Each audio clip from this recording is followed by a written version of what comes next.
Saturday, January 15, 1966. Junior officers of the Nigerian Army, largely of Igbo extraction, staged a violent rebellion against the government of the Federal Republic of Nigeria. This video highlights some of the reasons why Major General J.T.U. Aguiyi-Ironsi and his friend Francis Adekunle Fajuyi were assassinated in the counter-coup of July 29, 1966. Hello, Hisplus. Welcome to Hispo Media. Gabriel here. Please smash the like button and remember to subscribe and enable notification. Subscription is free. Just hit the red button below. Without much ado, let's get started. On Saturday, January 15, 1966, junior officers of the Nigerian Army, which were largely of Igbo extraction, staged a violent coup against the government of the Federal Republic of Nigeria. During this coup, a number of politicians and military officers were killed. Some of the politicians that were killed included, among others, the Prime Minister Tafawa Balewa, the Premier of the Northern Region and spiritual leader of the North, Ahmadu Bello, Western Region Premier Samuel Ladoke Akintola, and the Finance Minister Festus Okotiebo were all apprehended and assassinated in broad daylight. Among the senior military officers that were assassinated in their respective places include Lieutenant Colonel Yakubu Pam, Brigadier Samuel Ademulegun, Brigadier Zakaria Mai Malari, Colonel Ralph Shodoindi, Colonel Kor Muhammad, Lieutenant Colonel Abogo Lagema, and Lieutenant Colonel Ato Onegbe. With the coup in the Eastern Region falling, the President Nnamdi Azikiwe was on vacation in the Caribbean. The Nigerian Army Chief Aguiyi-Ironsi survived the coup and later became the head of state. The coup was widely suspected to have been carried out on ethnic lines. This is because the majority of the casualties were from the north, while the main actors in the coup were said to be Igbos. The northern military officers subsequently vowed to avenge themselves, despite claims that the coup was orchestrated by military officers from different ethnic groups in Nigeria, not just Igbos. Several events occurred in the 6 months following the first coup that deteriorated the country's situation. Ironsi's failure to try the coup plotters pursuant to manual military law was the fundamental problem. Rather, they were detained indefinitely without trial. Northern leaders and military officers were frustrated by Major General J.T.U. Aguiyi-Ironsi's lack of action. They began gathering in mosques and the emir's palaces to plan another coup. When the justice he had promised was postponed or not forthcoming, tensions in the military hierarchy became very high. This failure, or refusal as you may call it, was one of several errors that would eventually lead to the July coup. The radical southern press had not helped matters either. They had pushed him to the corner, hailing the January coup plotters as national heroes. It was alleged that Major Kaduna Nziogu, the leader of the January coup plotters, had reached a 5-point deal with Ironsi. This became very worrisome. Nziogu's safety and immunity from the legal processes were said to be guaranteed under the 5-point agreement.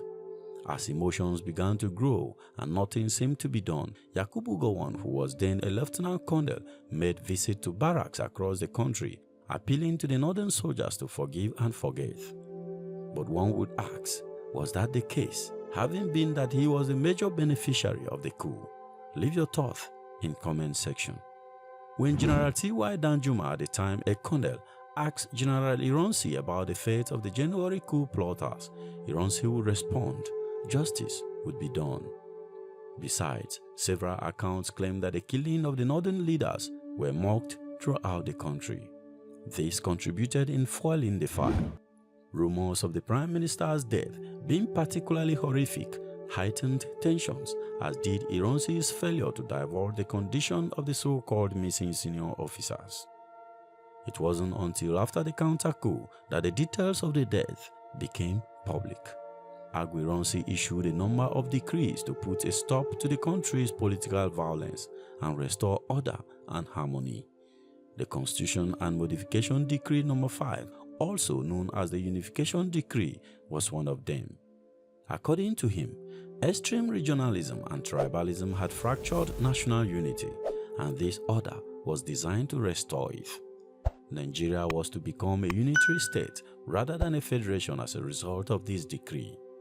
On May 24, 1966, the decree went into effect. The regions that were eliminated were replaced by a group of provinces. Each region had its own set of provinces, which were all under the command of a military governor. The Eastern region had its own set of provinces, as did other areas. The decree unified the civil service of the Republic. Northerners then reacted angrily to this move, seeing it as a plot by the South to permanently dominate the North. This is because the South had a significant educational advantage over the North, which was following Islamic education. The implementation of this ordinance provoked violent protests against the national military government in the North. The protests led to full-scale strife and violence that killed a number of Igbos in the North. That pogrom claims the lives of about 35,000 Igbo men and women. It is one of the most heinous Igbo massacres in northern Nigeria. Then, the mistrust of Aguiyi-Ironsi by both North and South. To assuage the northern worries that he was anti-North and a collaborator in the January coup, Aguiyi-Ironsi surrounded himself with northern soldiers. This turned out to be one of his major misadventures. In the South, Ironsi was not trusted either. He was seen as an agent of the North. Unfortunately, Ironsi lacked some of the necessary skills for crisis management. He did not move quickly enough to prosecute political offenders and the mutineers, who took advantage of his weakness and staged a counter-coup on July 29, 1966, toppling his regime. This coup turned out to be the bloodiest coup. Lieutenant Colonel Adekunle Fajuyi and Aguiyi-Ironsi were kidnapped in Ibadan and taken to an unknown location, where they were executed by northern soldiers. Some reports claim that they were shot by Sergeant Tijani. There are claims that Ironsi and Fajuyi were killed after Ironsi refused to answer questions and confess his role in the military coup of January 1966. The coup resulted in widespread murders in the north. Soldiers and civilians joined hands in the killings, which resulted in the death of around 35,000 Easterners living in the north. The tragedy triggered a large-scale migration of Igbos from the north to their ancestral homeland in the east. You can only imagine what would have happened had Ironsi tried the coup plotters and delivered the justice he so promised. It is possible that such move would have reduced military tensions, particularly in the north, and saved the country untold crises. Watch this video here for a full account of the July 29, 1966 counter-coup, the bloodiest coup in Nigeria's history. Remember to smash the like button on this video. It will go a long way to help us. Don't forget to subscribe and enable notification so you don't miss our future uploads. I will see you in the next video. Thank you very much for watching.